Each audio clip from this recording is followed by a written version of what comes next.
از همون روزی که چشمم به دنیا وا شد، اسم تو مادر رو قلب من پیدا شد.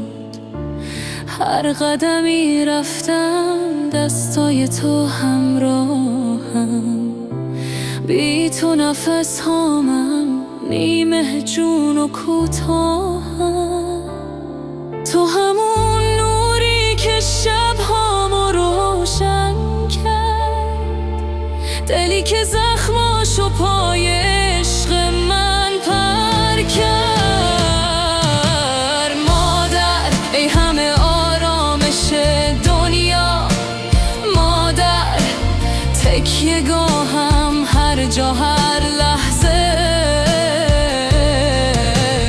با تو زندگی رنگ خوشی داره، بی تو دلم تنها بی پناه میمونه. مادر الهی سایت همیشه با من باشه، هرچی خوبی توی دنیا هست توست، هرچی لبخند توی این قلب خسته از توست. دل من از گرمای آغوشت پر میشه، اسم مادر که میاد همه چی بهتر میشه.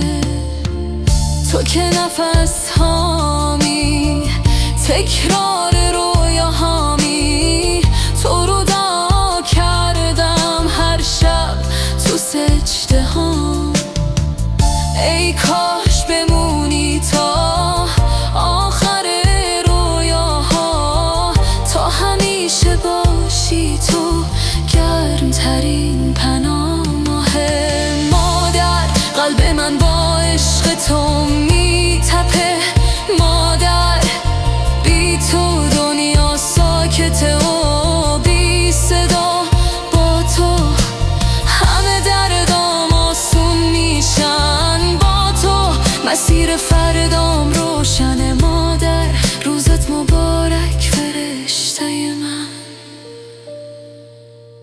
مادر روزت مبارک فرشته من.